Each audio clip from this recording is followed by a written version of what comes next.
करवा चौथ भारत की प्राचीन और सबसे पूजनीय परंपराओं में से एक है। यह व्रत कार्तिक मास की कृष्ण पक्ष की चतुर्थी को मनाया जाता है। इस दिन सुहागिन स्त्रियां अपने पति की दीर्घायु, सुरक्षा और सुख समृद्धि के लिए पूरे दिन व्रत करती हैं। यह व्रत केवल उपवास नहीं, बल्कि आस्था, प्रेम और समर्पण का प्रतीक है। सुबह सूर्योदय से पहले सास अपनी बहू को सरगी देती है। इसमें मिठाइयाँ, फल और सेवई होती हैं। इसे खाकर बहू पूरे दिन निर्जला व्रत का संकल्प लेती है। स्नान के बाद लाल या पीले वस्त्र पहनकर माता गौरी और भगवान शिव की पूजा की जाती है। मिट्टी का करवा, दीपक, फूल और अक्षत से चौकी सजाई जाती है। करवा चौथ की पूजा शाम को की जाती है। चौकी पर करवा स्थापित करें, इसमें पानी भरें। भगवान शिव, पार्वती, गणेश जी और चंद्रदेव की पूजा करें।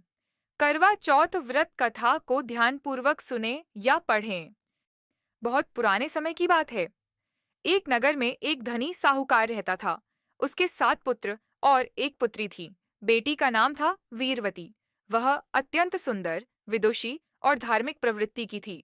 अपने भाइयों की अकेली बहन होने के कारण वह सबकी लाडली थी। जब वीरवती का विवाह हुआ तो उसने विवाह के बाद पहली बार करवा चौथ का व्रत रखने का संकल्प लिया। वह उस समय अपने मायके में थी। सुबह सूर्योदय से पहले सरगी लेकर उसने व्रत प्रारंभ किया और पूरे दिन निर्जला रही। जैसे जैसे दिन बीतता गया, उसकी हालत बिगड़ने लगी। वह बहुत कमजोर और प्यास से व्याकुल हो गई। वीरवती के 7 भाई जब यह देख रहे थे कि बहन व्रत के कारण व्याकुल हो रही है, तो उन्हें बहन की हालत देखी नहीं गई। उन्होंने सोचा कि वह अब चांद निकलने का इंतजार नहीं कर पाएगी। इसलिए उन्होंने पीपल के पेड़ के पीछे एक दीपक जलाया, उसे एक छलनी के पीछे रख दिया और बहन से कहा, बहन, देखो चांद निकल आया है, अब तुम व्रत खोल लो।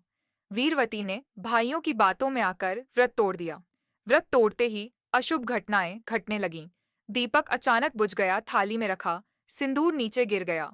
वीरवती को बहुत बेचैनी होने लगी। शाम होते होते यह समाचार आया कि उसके पति की अचानक मृत्यु हो गई है।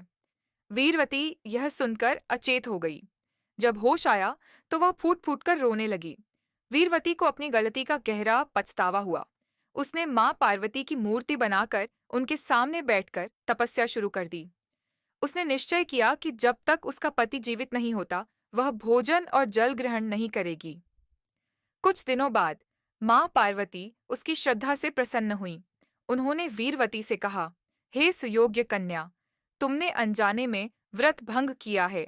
अब यदि तुम पूरे 1 वर्ष तक हर महीने की चतुर्थी को नियम पूर्वक व्रत रखोगी, तो मैं तुम्हारे पति को जीवन दान दूंगी। यही कारण है कि आज भी स्त्रियां पति की दीर्घायु और सौभाग्य के लिए करवा चौथ का व्रत करती हैं।